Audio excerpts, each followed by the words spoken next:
Welcome into Jets Nation Radio. I'm Angus Hout, and as always, Sam Brownell. How's it going, bud? Not so bad. It's a good day to be a Jets fan. It's a great day. It was a little stressful, but it is a good day to be a Jets fan.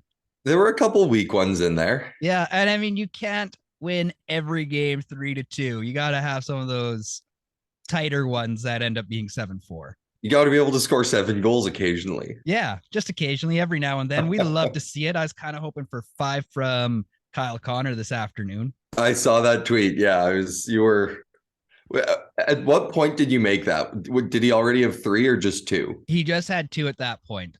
Okay. Yeah, he was somewhere in the second period, I believe, is when I tweeted that tweet. So Ehlers had to get greedy and score 1. You can't blame him. And he had a good couple looks today, and even Friday he had that one where he just like went to the net himself, where he just threw shots at it and until it got covered up. And that's when Steven Stamkos decided to cross check him.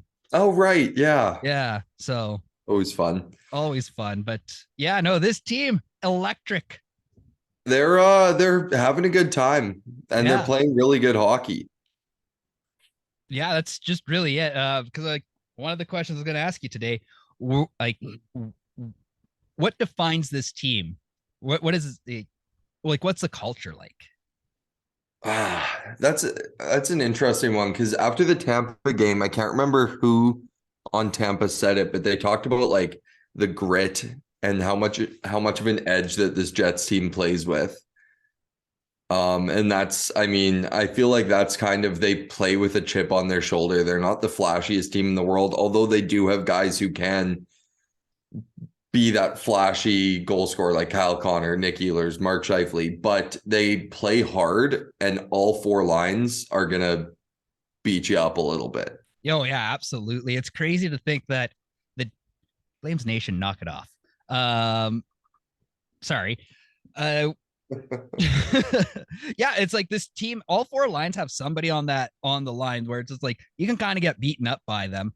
Like Dubois line 1, Wheeler line 2, Larry line 3, and Stenlund on 4. Yeah. And it's just like you have those unified big body guys, and every one of them can skate hard. They get to the net. And then almost all of the lines have a flashy little guy, Fialvi, Gagne, even though Gagne's on the 4th line, I suppose. But you got Fialvi for sure.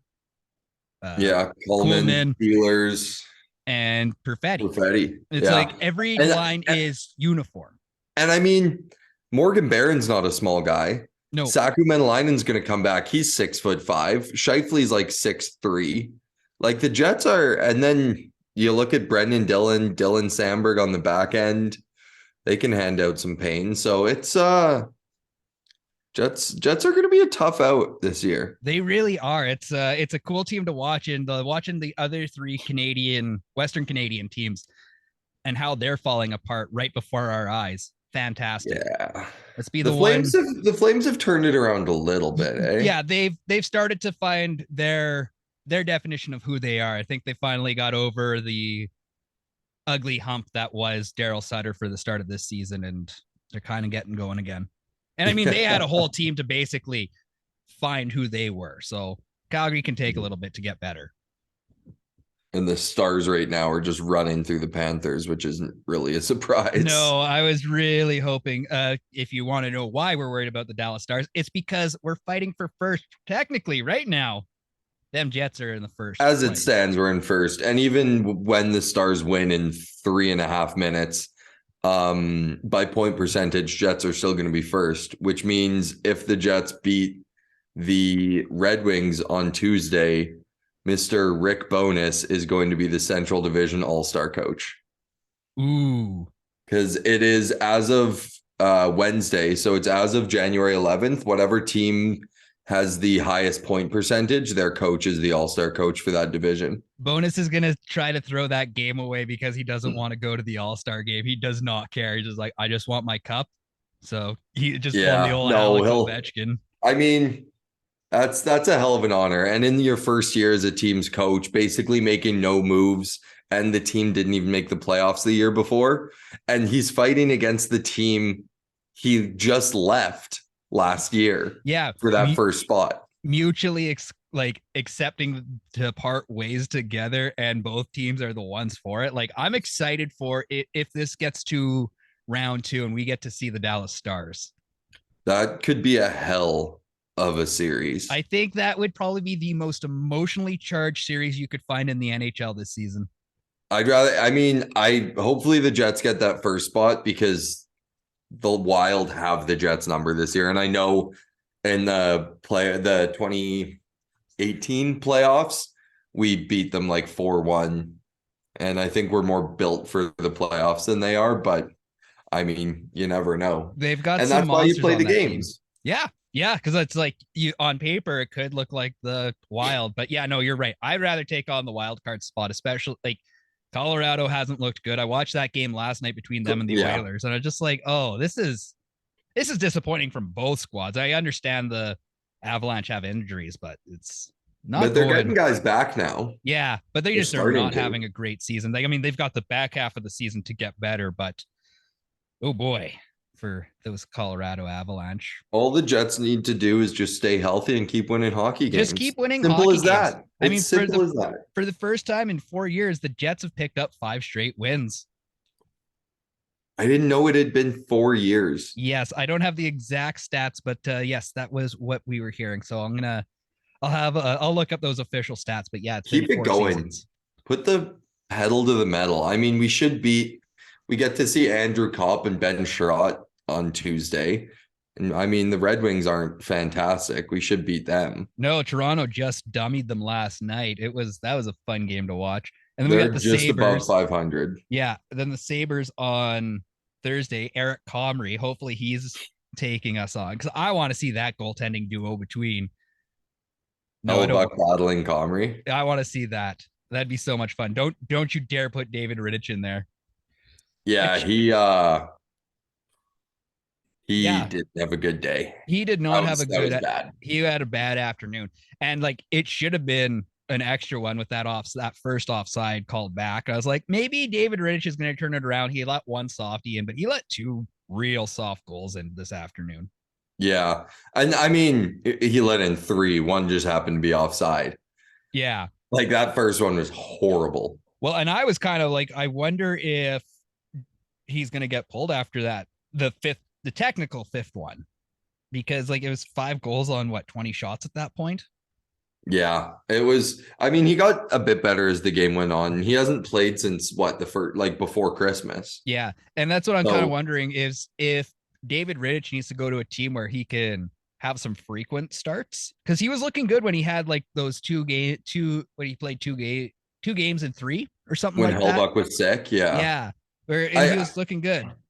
Well, he should get a start later this week because we have a back-to-back Thursday, Friday, I think.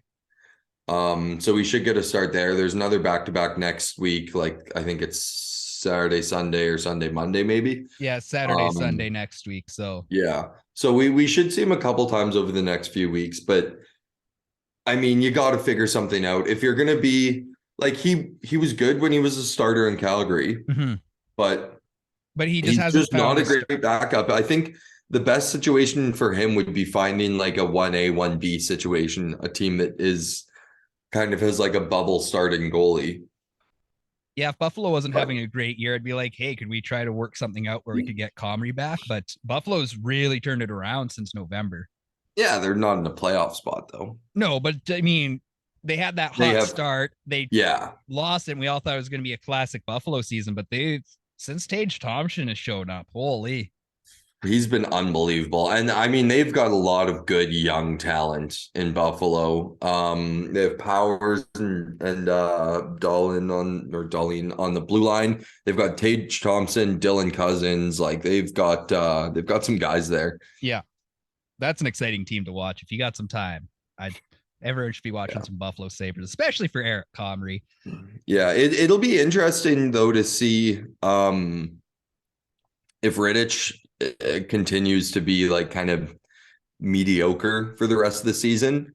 I wonder if he gets another job in the NHL. Yeah, I wonder that too. Like he needs to go, like you're right. He needs to find a team where he can be a 1B option instead of being, just waiting for something to take off because he's not. But who's going to give him that chance? if he has these numbers. San Jose. Like, he's barely a backup right now, let alone a 1B. Yeah, I don't know where else would take him. Maybe San Jose.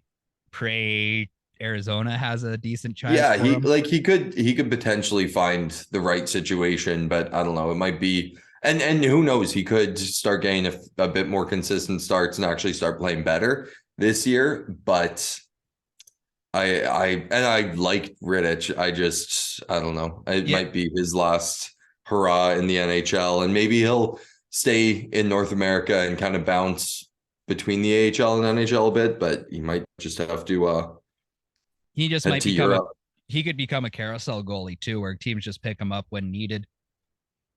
Yeah, potentially. Yeah, I mean, yeah, it's hard to say. Like, I really feel for David Rittich because seems like a good dude, but and seems like the guys in the room like him, and it's just, I mean, you need the numbers. You need good production, and he just hasn't had that this year. Yeah, and I mean, it wasn't helping that actually the Jets weren't even that sloppy tonight. They were playing their average game, so I can't even just, Yeah, Vancouver, I don't know if you heard it in the pregame. Vancouver's like more tipping goals than anyone in the league by a mile. Yeah, I think they had 31 going into tonight or something. 30-31. Those ones you can't really blame. I know at least one of theirs was tipped in. Maybe one more, but yeah, they had 2 tip-ins tonight, and then the other 2 were just real sloppy on Rittich's part. Yeah. So. Well, there was one that was just a laser. Yeah, it was a laser. Horvat's goal. Yep. That was a good shot. And then there was that really greasy one. Is that the Borat or Horvat one you're thinking of, where it was just greasy in front of the net? No, Horvat's was the laser, I thought. Yes, you're correct. Yeah. Now I'm remembering that one. Okay, so I had a hypothetical thought, or not hypothetical thought this week, but just an interesting one. So Dubois, he's not going to re-sign this, like during the playing season. He's going to wait until the end of the season because that just makes sense. But he's going to sign another 1-year deal, and like he's going straight to, like, it's not even a theory. It's just like he is going to free agency. So I think everyone needs to taper their expectations. Making me sad. I know it is sad. But if he gets a multi-year contract, they're going to overpay him by a significant amount to keep him around here long term. And that's going to hinder the Jets moving forward. I don't know if he can keep up the production he's had this year. Yeah, like it would be smart for him. And he's only 24 years old. Mm-hmm. So like, I don't think a big contract would be that, like, it wouldn't be the end of the world.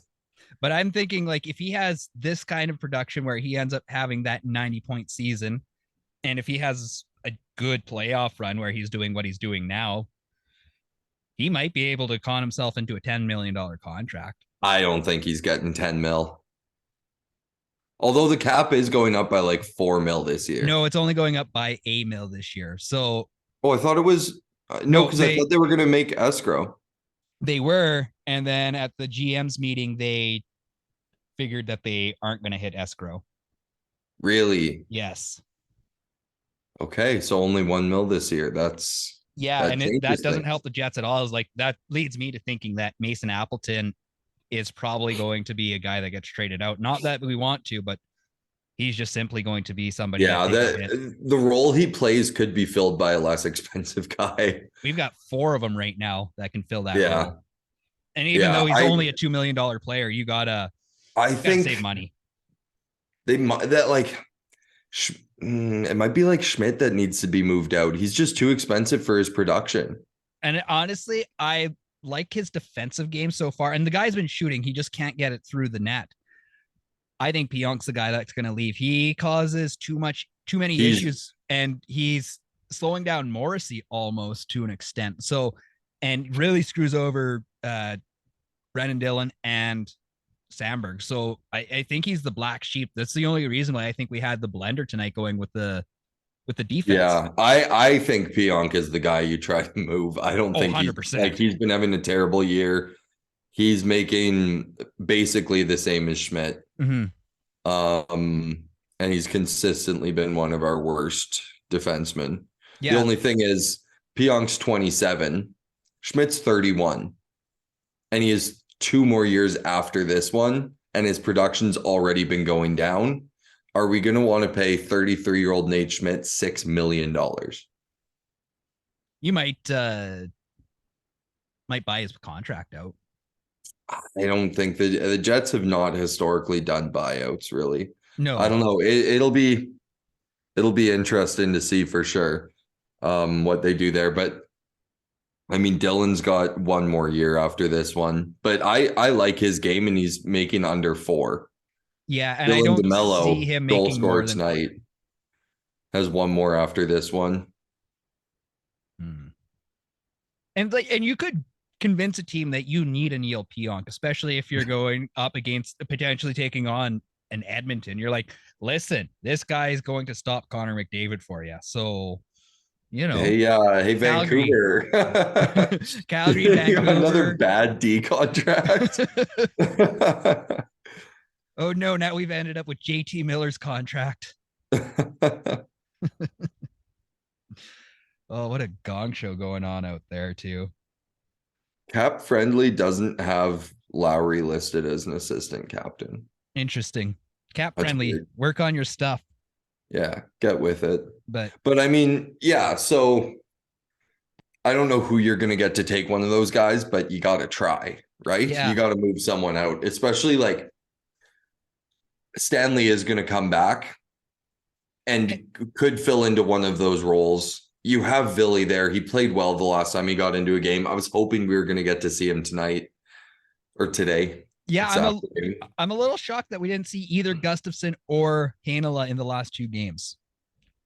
Yeah, maybe next game, who knows? But we know that Bones doesn't like sitting guys for too long. So no, but I mean the fourth line has looked. I've liked the fourth line of Gagne, Stanlin, and Axel. Fialbi had a great game tonight. Oh, who expected the Fialbi to DeMelo? What a goal, right? What a shot by DeMelo. Yeah, Shorty too. Yeah, well, I just like obvious. There's people that obviously don't understand the game of hockey to how amazing Dylan DeMelo has been this year for the Jets. He's been fantastic, amazing. And Bowness telling us he's the Toews to Makar for DeMelo and Morrissey. I like, obviously the Toews and Makar are at a higher level than DeMelo and Morrissey. Morrissey is playing unbelievable this year though, but I do like the comparison, just like the way their games complement each other. Yes. Yeah, and that's basically what it is. Yeah. It's the lesser version of it, but you're pretty happy to have this version of a D pairing. Yeah, and I'd say so. I was thinking, like Stanley and Dylan would be an interesting pair to have. Jesus, it'd be a big slow line, but I'd be very. They wouldn't even need to move side to side. They're both so long they could just reach and no one would get around. Exactly. And I liked what Stanley was starting to do in those last 3 games that he played, and unfortunately the injuries really hurt the guy. But yeah, he finally got back from injury and got another one. Yeah. So he might take a bit to get going, but I think the 3 young defenders going into the playoffs, I like that idea. I think it's bold and it might work. Yeah, we've seen clutch goals from Logan Stanley before. Why can't we get another 2 from him? I mean, it happened in the game we ended up getting swept, but he got 2 goals in a playoff game. Yeah, and that's the reason why we protected him over DeMelo in the expansion. Yeah, what a wild move. Thank God they didn't take DeMelo. Right? But they definitely would have. Like, it was a wild move, but I think Chevy knew they aren't going to take DeMelo, and they probably would have taken Stanley. So if you want to keep both, that's the move. And then you can just trade a late round pick for Appleton back the next year. Yeah, it clearly worked out. And I said earlier, I assume you agree, of Appleton's probably moving back out again. Yeah, we'll see how that ends up. But yeah, my guess is he's probably out just because he's been out for most of the season, and you can get cheaper guys that produce at the exact same rate. Yeah. Although maybe when he's back, can you just send him down to the Moose? I don't see anyone taking him for free. I could see someone potentially taking him for free, which wouldn't be the biggest deal in the world. No, but I mean, like if you can get if you could convince someone to give you a 3rd-round draft pick for Mason Appleton, why not? True, if you could, but I don't think no one's giving a 3rd for Appleton. You don't think so? No. What did the Jets give? Maybe the Jets gave a 4th. 4th. Yeah. Okay. Either way. If you could trade for one big piece at the trade deadline, would it be for a defenseman or would it be for a top 6 forward? I think it would be for a forward. Forward over a defender. Yeah, I just think our defense depth is better than our top 6 depth. And like, yeah, I mean, adding another potential top 6 forward that's going to play on the 3rd line can't hurt. No. No, especially if it is a guy who is from Winnipeg that plays center as well. Yeah. Not sold on him? I still have mixed feelings about that. That's a big, stern personality you're bringing into a room that seems to be clicking really, really well right now, and you never know how that's going to go. Like obviously hockey-wise, I think it would be massive, but I don't know. I think like I saw it was Reinhardt or Bennett, one of the Sams from Florida was go ahead. He's on the trade bait board. That's something that I saw. Timo Meier was another name I saw. Is it Meier or Hurdle that's buddies with Ehlers? I think it's Meier. Yeah. Yeah. And Meier right now in 39 games, 21 goals, 17 assists for 38 points, $6 million on your contract. Yeah. I mean, it'll be interesting to see. Let's get Meier and Carlson for, let's say Pionk, Appleton. And we'll toss a first in just to be nice. Maybe Nate Schmidt. And okay. Yeah. Just to get him off the books. Yeah. Nailed it. Who says no? Does a John Klingberg tickle your fancy? I liked Klingberg in the offseason. I wouldn't have been mad at it definitely is Meier that was buddies with Ehlers because he played for Halifax as well. John Klingberg, yeah, I liked him in the offseason, even though the Jets didn't really need that piece. I don't know. And I don't think he liked Bones. I think there were some issues there. Oh, right. And I just don't think, like, he's good, but where does he slot into our D? Who comes out? Yeah, I guess he's a right. He's a left-handed defenseman, so he does. Or no, he is a right defense. See, and I would put him with Brennan Dillon. I think that would be a fancy little duo. You just want a massive D pairing. I really do. I want a big, ugly, mean D pairing. But what are you willing to give up for John Klingberg that you like? I don't know. I would be willing. Like, I assume Anaheim probably wants a Ville Heinola. And I know that's not a sexy name to be throwing around right now, but for a John Klingberg going into the into the playoffs, and if he has issues with Bones, then yeah, you move on from him. But if those two can get over it, I would have a John Klingberg for Ville Heinola 1-for-1. They're not doing that trade 1-for-1. I think it would be a great idea for both teams. You get a young, good defenseman for Anaheim who has a really good young core. And he could fit in there really well. You never see Anaheim. So I don't know. I think it would be a good trade for both teams. It's just, do the Jets have the money for the rest of the year for John Klingberg? Probably. Yeah, I still would rather a forward than a defenseman. Okay. I just thought that I want an extra defenseman, a good big defenseman. But we have good big defensemen. But do we have,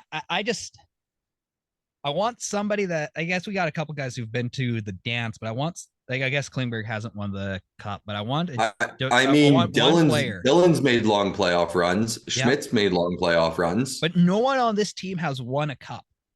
There is not a single Stanley Cup winner here. The So closest. So I don't know. Do you not want a guy that's already won? That I knows mean, what I he's guess, doing? but are you gonna give away Ville Heinola for a washed John Klingberg, who, guess what, also hasn't won a cup? That's He's been to fair. one. He's That been to one cup finals, but so is Nate so is Schmidt. Schmidt. Yes, I know. And I guess so is Bones as well. Yeah, I mean, Wheeler's been to the conference final. I mean, like, yeah, both basically Well, Wheeler, Scheifele, everyone who is here, Ehlers, Morrissey. Lowry, they've all been there. They can do it again, assuming they can defeat whoever is at the. I don't know. I think like obviously some playoff experience is a positive, but but I want a bona I don't fide think it's former winner on this team. So maybe you're not coming from defense, but that's why I'm thinking Johnathan Toews is like you want that bona fide guy. yeah, but I think there's a lot of risk that comes with Toews because obviously the dressing room is a big deal for this team because we saw last year it was a fucking mess. Oh yeah, it was ugly. Like, and fixing that room has done wonders for this team. And in the middle of that, are you going to throw in a guy who is, whatever way you look at it, he's a controversial guy. You look at the Kyle Beach stuff. I've heard stories for a decade now about how much of a douche he is.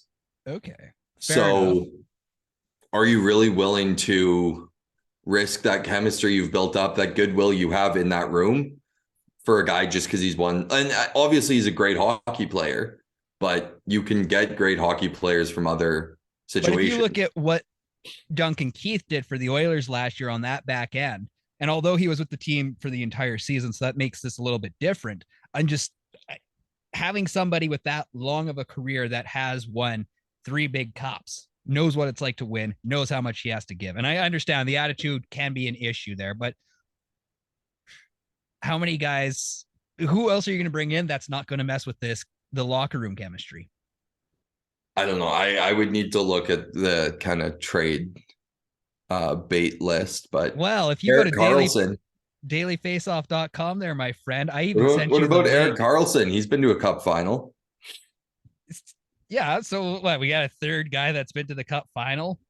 Ooh, I want a winner. I've made it. No, you just want a flashy name. Why? Klingberg is not that flashy of a Klingberg's name. never won a cup. Well, yeah, but I'm saying that if you're gonna just fucking contradicting yourself. My goodness, listen. I'm saying. Klingberg, another guy who's been to a cup final. Yeah, I'm well. Are you aware. telling me you'd rather have John Klingberg instead of Erik Karlsson? Yes, because the Jets need a bigger Kick rocks defenseman right now. No way, man. I am taking right somebody. Now. Who are you going to match Erik Karlsson with? But it's going to have the exact, like, if you're going to put anyone. Are you going to put? So what you're copy and pasting Josh Morrissey with more points on a worse team. Fine. Yeah, you got me. You win. We don't need the big defenders. We can play with Mr. Glass, Erik Brendan Karlsson Dylan Sandberg. Yeah. How Logan Stanley. They're all massive. Have 2 big guys on the same D pairing. That's what I'm getting at. That's what the Jets need. They need one big shutdown pairing. You're living in the 2000s. Yeah, maybe I am, but I like this. Look at Colorado, who won the cup last year on the back of Cale Makar, who's like 5'10". Yeah, I'm not saying that you need to have a totally shut down defensive group, but if you can have a guy like Josh Morrissey lead the way and you have everyone else shut down, why not? Like, the Jets back end is scoring at a reasonable rate right now.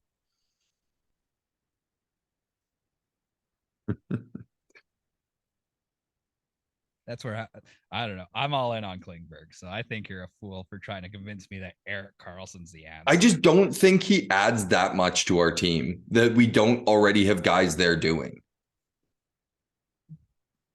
I think you would get more. Well, I guess for $7 million, that's where I'm seeing my faults here, because you don't need a $7 million defenseman on your second pairing. So I'm looking at I think this is. Oh no, that's this year's roster. Let's go to last year's roster. And the issue with Erik Karlsson is he's got another 3 years on his contract. You're not going to swallow that much money up for Erik Karlsson. Yeah, the money is the issue there, but I still think, like, okay, so looking at Colorado last year, they had McDermott 6'5". That's Brendan Dillon. They had Erik Johnson 6'4". That's Dylan Sandberg. And then other than that, Manson was 6'3", 6'1", 5'11", 5'2", 5'10" guys on their D. Bowen Byram 6'1". Like, you don't need 2 6'5" guys that are just going to get skated around by Connor McDavid in the playoffs, or by, like, yeah, okay, you got 2 big guys out there, but if they can't catch anyone, that's fair enough. Yeah, you don't need 2 slow guys, but we know we that saw the way Neil Pionk shut down McDavid in the playoffs. Yeah, I'm not worried about the Oilers in the playoffs. I mean, it's a possibility, but I'm thinking more Kirill Kaprizov and the rest of the Minnesota Wild there. I think that's a real possibility of a team that we could play against. Yeah, I again, and we talked about how every single forward line on the Jets right now has that big guy. The Jets aren't a team that's going to get pushed around by anyone in the league. No. So I don't think adding, like, John, you don't need any more size. You're probably looking for more goals. Okay, no, that makes sense. This is why we have this conversation. I mean, the Jets have allowed the second least goals in the NHL. Yep, they sure do. So why are we fucking with the defense? I guess so, and it's been working. Connor Hellebuyck knows how to play the puck this year. I think he's only had 2 or 3 goals that have bitten him in the ass. So also, John Klingberg's 6'3". He'd be one of our smaller defensemen. That's bizarre that he's considered one of the smaller defensemen on your team. Before we move on to the next question, make sure you like and follow this podcast. We'd appreciate the like on YouTube and all of that good stuff, because it just makes me that much more happy. Yeah. Sam, if you got the choice, would you rather the draft, the All-Star weekend, or a World Junior Championship split between Brandon and Grand Forks? I don't like this split between 2 countries. Okay. So let's just say, especially because they would like Grand Forks ranks way better than Brandon's, so they would get the gold finals. Medal. Yeah. Okay. I think if the Winnipeg Ice ever give their head a shake and build a rink, Winnipeg would be a great place for a World Juniors. It would be sweet to have a World Juniors here, especially if you could get it. Because you've got the NHL rink, and then if you have like a 5,000 seater for the other group. Honestly, I like the 5,000 seater in Moncton this last time around. It was electric, this World Juniors. And you know what? Actually, Winnipeg might not even be that great, because I don't know, there's a city, like, we have an NHL team. I saw someone on Twitter saying that the World Juniors should never be in an NHL city again, and I kind of agree with it. Yeah, no, it was kind of a dud in Edmonton this summer, and I know the summer's different, but you're not going. Well, I mean, Rogers Place in Edmonton is a library. That place is dead quiet. Oh, really? Actually, that's funny. I've been watching a lot of different Canadian games, and the quietest buildings in Canada have to be. Well, there's a couple of quiet ones, but I'm really disappointed with Edmonton and Toronto. It's like those should be some of the loudest fan groups, and just dead silence. Really? Yeah, like Toronto, I think it's more corporate. With Edmonton, when I've been to games, it's like no one wants to say anything. Like, it's just a library. It's a disappointment. And you listen to Winnipeg games, and just the go Jets go. Like, we don't even have a full barn, between 13 and 15,000 people. And we are one of the loudest arenas in the NHL. I think Nashville and Vegas are like the 2 loudest. But that's because there's a bunch of people that never go to hockey games there, and they're just getting rowdy. Yeah, which, I mean, I have no issue with, but to see no, not at all. No, I want to see those markets grow. So yeah, it's good for hockey. It's great for hockey. I want to see more of those American teams grow, minus the Arizona Coyotes. They can kick rocks. They're going to get Connor Bedard, and it's going to be a whole thing. He's going to be playing in front of smaller crowds than he was this year. Oh, it's going to be so heartbreaking for that guy, but it's also going to be hilarious when the Arizona Coyotes are still struggling to do anything with Connor Bedard. He'll will them into the playoffs. He's a freak. Oh man, unbelievable. And just like closes his eyes and just gets those shots off. I think I'm going to start working on my forearms too so I can have cool wristers. I also hate the people that are trying to be like, oh, Russia wasn't in the tournament. Bedard's record doesn't count. Forsberg, first of all, had another guy on his team who is like second place for points. Bedard did it basically by himself. Yeah. And they played Japan. They won 20-1. Forsberg had 10 points. So yeah, so you kick rocks with that. Oh, like that's just the tournament. Yeah, okay. They didn't play Russia. They got to play Germany and Austria. Ooh. Oh yeah. well. Big whoop. Like, You didn't take off. And I mean, yeah, it's a dumb argument. Bedard is so unreal. stupid. Yeah. Yeah. And it's going to be I'm more happy to see him potentially down in Arizona than Chicago. Like Chicago, I really hope they just Chicago like can consistently get bad draft picks for like the next 5 years. That's what they deserve. Josh Morrissey is obviously our all-star, 39 assists in 40 games. It would have been like bad if it wasn't him. Because I think Connor Hellebuyck might get voted in. You think he's your vote in? I think he like who else in the Central goalie wise? Because the Central needs another goalie. Yeah. It's just Saros. Are you playing so maybe Saros? Ottinger? Maybe, but I think Hellebuyck is the bigger name there. Yeah, he's going to be huge there. So if you could send, Hellebuyck, who's another skater you would send? Or who's the other skater if you could send one more? Probably Kyle Connor. KFC, love it. I think it would probably, yeah. Dubois would be, I think Connor is not a good media guy. No, neither is quiet. Morrissey. He's not, yeah. So Morrissey's a bit better, I think. Connor's almost like boring. Yeah. I think Dubois would be better for the Jets, like, because Dubois is going to get out there and he's going to, like, he wants to be the center of attention. I don't think Connor wants it. Yeah. Yeah, give it to Doobie. Yeah, I mean, I think at least one more Jet should be voted in. Will be voted in. Probably Hellebuyck, maybe Connor on top of it. How many extra guys go? Because they have 8 right now. So 7 skaters and a goalie, and they usually take 9 forwards. And I think no, 6 forwards. 6 forwards, 4D. Yeah, because it's only 3-on-3. 6 forwards, 3D. Right. And 2 goalies. So 11 guys, and they have 8. So there's gonna be 3 more.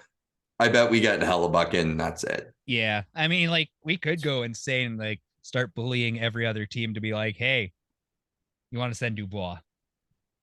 Kyle Connor's already been there. We want to see Dubois. Dubois just starting shit in the All-Star game, just being an absolute menace. I would love it. I'd pay so much money to see that. I mean, I'm probably not going to watch All-Star weekend because I'm going to watch the games because I want to see, like, Josh Morrissey's so good at 5-on-5 or 3-on-3. 3-on-3. Like, the way he skates is unbelievable. So your defensemen are Cale Makar, Josh Morrissey, and who is the other one? Well, I thought they only had 2 defensemen going right now. Oh, maybe there's only 2 so far. NHL All-Star. So Seth Jones. So Cale Makar, Seth Jones, and Josh Morrissey. Right. I was going to ask you about Seth Jones and be like, how do you like to see that guy going on to? Yeah, wasn't he injured most of the season? I think he was. Like, how is it not Toews or Kane? Like, I don't know. I mean, those guys have been a million times, so no one really cares. True. And that's true. Yeah, I mean, get to the point, NHL. Sometimes teams just don't have all-stars. Yeah, but I get why everyone gets one. Yeah, I mean, like, it makes sense. It's just because more like if there isn't a Jet in the All-Star game, I'm not watching. No, and I wouldn't either. And now there's a Jet. I'm probably gonna watch. Might too. Okay, that's fair. Yeah. And then so they don't need more defensemen. They need one more goalie, and then the forwards are Clayton Keller, Jason Robertson, Kaprizov, and Tarasenko. So you need 2 more forwards and a goalie, I think. And it's too bad it's not Jordan Kyrou. I think that guy would have been way more fun to watch than Tarasenko. He's fast. Oh, he's crazy fast. Yeah. I've seen him a few times. I'm just like, I don't get it, but he's so much fun to watch. if the goalie tandems, UC Saros and Connor Hellebuck, the Central is a shot to win this thing. Yeah. Like the Central never wins because they always play the Pacific and Connor McDavid. Yeah. Like, Just ridiculous. Yeah. Should be fun to watch. Should be a good time. Should be. Hopefully. I don't know. I haven't watched the All-Star game that intently. I watched it for the first time in years last year. Who are the Jets? Just KFC last year. Just KFC, yeah. Yeah. So, and I mean, like, he looked like he was having fun, but he didn't get in on like the Friday night fun tournament thing, or if he did, it was very, very brief. He did fastest skater, I think. Yeah, but he did fastest skater, but I mean, he's not gonna win that one, unfortunately. Yeah. I wonder what Morrissey will do. Probably fastest skater. Might do hardest shot. Like, doesn't he have a decent rocket? No, probably not. Not enough to be like winning it. Sandberg won the Jets hardest shot, 102. Crazy. It's canon. You know, I've always I kind of wish the NHL did their skills comp like the NBA does, where you don't have to be an all-star. They legitimately pick the fastest skaters. They pick the guys with the hardest shots, because like it wouldn't work because guys want that weekend off if they're not going to be in the game. Yeah. But like I want to see the hardest shots in the league competing for that trophy. Well, make it a cash prize. Yeah, that could be. Or and like I want to see I want to see Barzal, Dylan Larkin, Connor McDavid, Axel Jonsson-Fjällby going up against each other for that fastest skater crown. Although I think Barron won the Jets. Barron did win this one, but he won by a couple of slivers. So and Barron shows off his speed too during the game. Like Friday night there, he just goals in 2 straight games. Yeah. Well, man, that was so funny this afternoon against Vancouver, where Adam Laurie did his thing on the shorthand and like couldn't get it done, so he just passes it back to Barron so casually. Like the goalie's so far out of the net. Yeah. I can't even remember which goalie was in there. I think that was Colin Delia or whatever. Yeah. Yeah. Yeah. Fantastic to see. This team is rolling. Yeah, make sure you subscribe to this. I know I've already talked about it once before, but we're gonna keep telling you until you do it. And make sure you're subscribed. Yeah, subscribe. That's when you know this thing goes up, and we're usually doing it on Sunday nights. And if you subscribe, I'll tell you this right now: we're gonna have John Scott on the air one day soon. So, yeah, we've booked. We just need to confirm. Big news. Feel like a real NHL All-Star. Hey, maybe we'll get to talk some All-Star weekend with him. Hopefully. Mikey Eyssimont, how do you feel about him? Oh, that made me sad. Okay, I somehow missed him even getting placed on waivers, and then all of a sudden I see a tweet being like, Eysimont's on the Sharks now. I was like, what? Yeah, I mean, it made sense. You just looked at everyone was going down. It's like, oh, it's only a matter of time. And I'm a little surprised Harkins didn't get picked up. Like, ultimately, I think I'd rather have Harkins than Eyssimont. I'm being brutally honest. Yeah. I don't know. And maybe that's just Harkins has been around the team for longer. And I think Mikey played well, but he kind of tapered off. Like he shot on the scene. Yeah. But I mean, ultimately he didn't have the best production in the world. No, and I mean playing top line minutes. Yeah. So what can you expect out of him? And I was kind of hoping to see a little bit more out of Carson Coolman since he's been on the third line. Yeah, I've been underwhelmed by him a little bit. I think it's decent now that he's playing in his proper role, like a bottom 6 role. But he still hasn't wowed me in that bottom 6 spot right now. Yeah. It still looks kind of meh. Well, I think he gets bummed out when Manalainen's back. Yeah, most definitely he will. Yeah, Manalainen which should be soon. Yeah, hopefully sooner rather than later. I can't wait to see a Manalainen, Barron, and Lowry line. That's going to be a line of big boys. Yeah, Jesus. Yeah. That's insane. Yeah, I wonder what the weight of that line is. Like you got Lowry and Manalainen are both 6'5", and I think Morgan Barron might be as well. Yeah, so but I just want to know what the weight of that line is. Like it's got to be probably what 700-ish pounds. So Barron Barron's the small one on the line at 6'4", 220. Okay. Let's go Adam Okay, are you gonna say over under on 700 pounds or 650? We'll say Under on 650. It'll be close. I still think I'm taking the under, mostly because I just saw Lowry is listed at 6'5", 205. And then Saku. Sorry, what did you have Lowry at? 6'5", 205. Really? Yeah. Huh.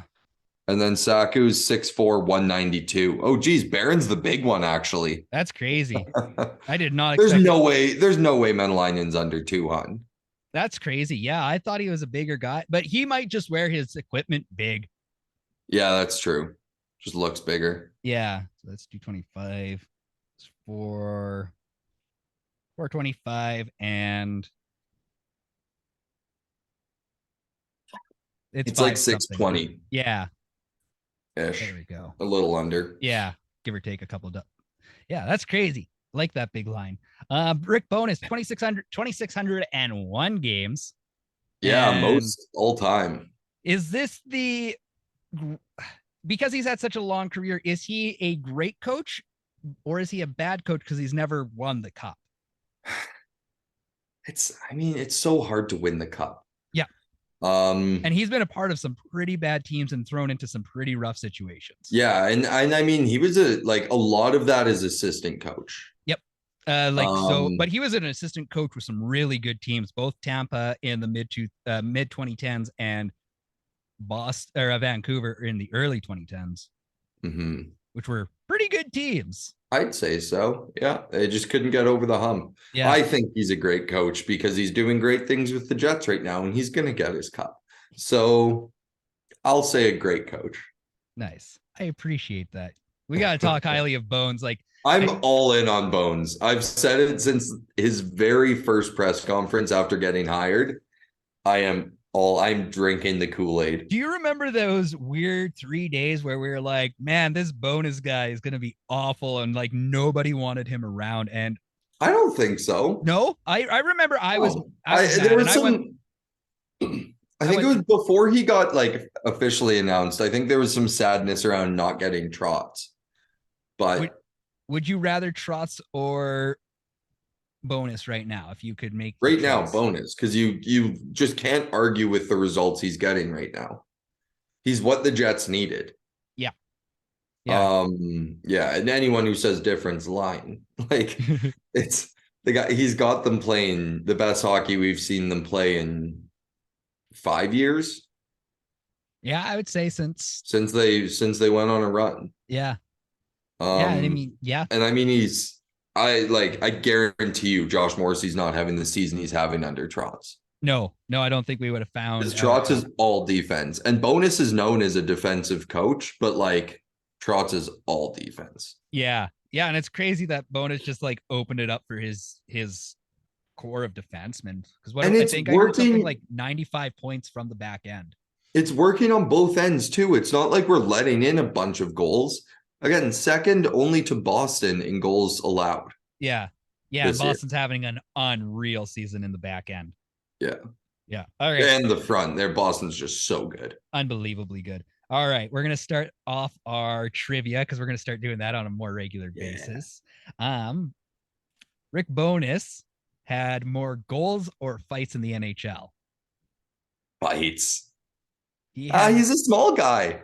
He is a small guy. He had 16 NHL fights, 18 NHL goals. How many teams did he play with in the NHL?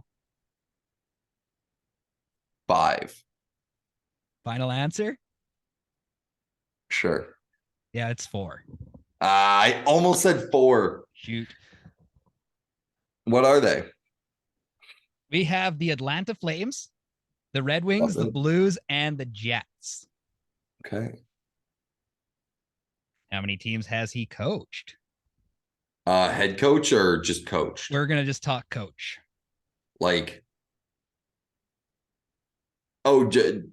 Assistant, head, 8. Associate. We're going with. Are we counting Jets as 2 separate? Ooh. He coached Jets 1.0 Yeah, too. let's call that an original. Yeah, let's call that two different teams because they really have I'm been gonna go with 9. 9 teams. Yeah. 2,600 games. 4, 5, 7, 8, 9 teams. Let's go. Look at you go there, buddy. Yeah, that's all I got for this time around. So just 3 easy questions. I know that was a lot less exciting than Sam Gagne, but yeah, that's what I could find on old Coach Bones. Fantastic to see. He's been doing real good. Yeah, and there's no hatred towards Bones on this podcast. We are a big fan. He's probably going to work together. Yeah, that's all I've got for Jets Nation Radio. So yeah, make sure you guys subscribe and tell your friends about this. Yeah, share the podcast. Comments, all of that kind of stuff goes such a long way. So yeah, please and thank you. Just subscribe and do all that stuff and tell your family, all that cool stuff. Sam, where can we find you on the internet? Yeah, you can go to SBrownell12 on Twitter, Sam Brownell Radio on Instagram, and at 730ckdm.com, you can read my news stories and listen to me talk about news on there. Yeah, and egg review. Or are you still doing an egg review? Yeah. Oh, yeah. Every day at noon, you can hear me talk about agriculture. Ooh, love it. For myself, Angus Hout on Instagram and Twitter. Make sure you check out jetsnation.ca and Jets Nation on YouTube. I think we're just Jets Nation Radio there. So check that out. And yeah, we're going to have our conversation with John Scott sometime in the near future. We're just confirming our dates with him. But yes, exciting stuff coming up on Jets Nation. We've got the Situation Room on Wednesdays as well. So check that out. And we got a couple of clips coming out this week as well. So Jets Nation. But before we let you go, well, how are the Jets doing this week? We forgot to go over that. Oh my goodness. How I thought we briefly touched on it. That's why I meant to. Okay, so Red Wings, go. Win. Buffalo. Loss, overtime. Okay, and Pittsburgh. It's a win. It's a win. I like it. We're sweeping the week. We're going for 8 in a row. 8 in a row. Wow. I don't see us losing again until Toronto. That's a bold claim right there. That's 10 in a row. Let's do it. Let's do it. Yeah, maybe Pittsburgh. Pittsburgh could be an overtime loss. Pittsburgh's been a good team. They've stomped on the Jets a couple of times in the past. And you know what? Ritter's got to play one of those games. Right? Yeah. So, but yeah, no, I think we're gonna keep it rolling, keep it cruising. Guys are like Ehlers looked unreal today. Yeah, we didn't talk about those guys. Holy, let's. Dubois had 4 points. Ehlers had 3. Connor had 3. And Ehlers kicked the rust off of his game. Like the first game, you could see he was winded early on, and then he just kept going and going and going. I'd like to see his game go back. Blake Wheeler's playing like a man with 2 testicles out there, so no slowdown from him. What's more impressive to you, Ovi taking a puck right off the face on the bench, or Wheeler playing through with a busted test? Wheeler, 100% Wheeler. So I've heard a rumor that usually one NHL player on every team doesn't wear a cup. I'm wondering if Wheeler was the guy. That's wild. Yeah, I heard that from Laddie Schmid on an Oilers Nation podcast. That's insane. That is. And like I can't believe it took 3 NHL caliber shots to bust a nut for Wheeler. Phrasing. Yeah, oh God, I hope he wears one. That's right. It's like I couldn't imagine. Like I one time forgot my cup playing beer league, and that was the most stressful 60 minutes I've ever played.